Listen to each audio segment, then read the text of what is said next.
There were only the two of them in the carriage, and Marie was conscious that he kept glancing at her, although he lowered his eyes whenever she looked up.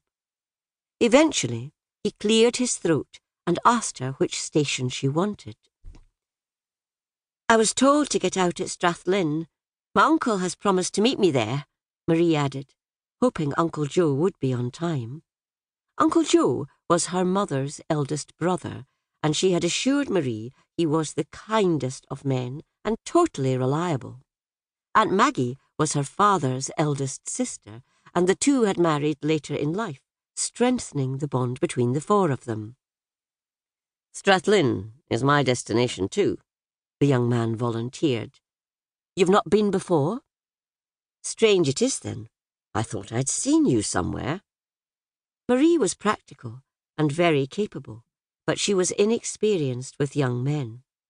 She thought he sounded genuine, not one of those she'd heard about who tried various tricks to get to know a girl. He wrinkled his brow, trying to remember where he had seen that reddish blonde hair with the glints of gold and silver and the high cheekbones and fresh pink complexion. "Strathlinn is small, but it's our nearest town. My name is Mark Blackford. I come from a place called Stavendale." "I've heard of Stavendale Estate," Marie said, remembering it had belonged to Rena's family. Her Sinclair relations had been tenants for 4 generations, until Uncle Jim had bought Bonnybray, with Jamie and Rena as partners, after the death of Sir Roger Capel, Rena's father. "You don't sound Scottish," she said to the young man. "No, I was brought up in Hereford, near the Welsh border. We had a Welsh nanny." "Maybe that accounts for the lilt in your voice," Marie said, remembering the cobbler at home in Silverbeck village. Everyone called him Taffy.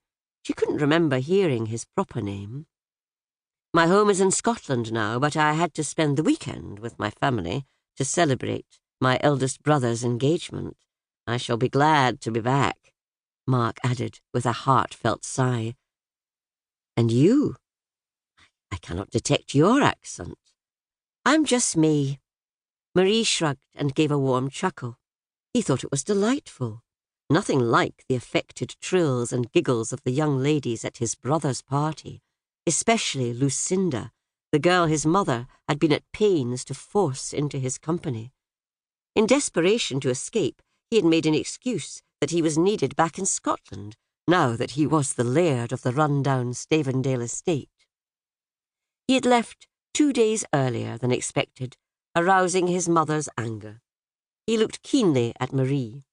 She blushed shyly. "But you're not Scottish," he persisted. "No."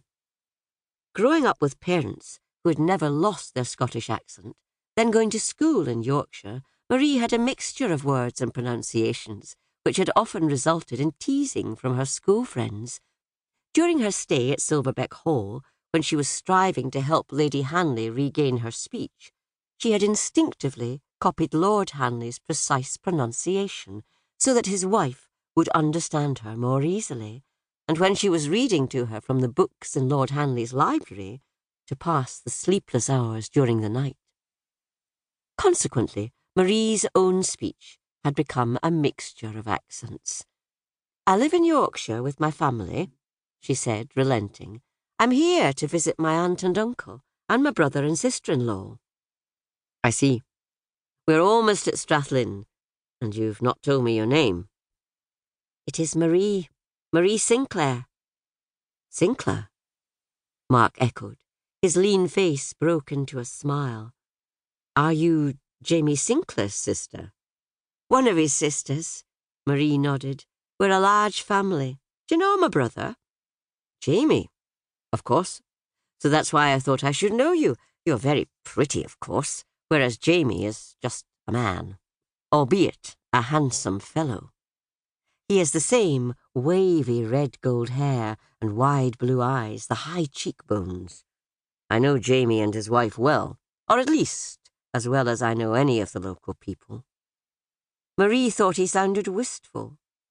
She couldn't know how much he longed to be accepted. The locals treated him with reserve,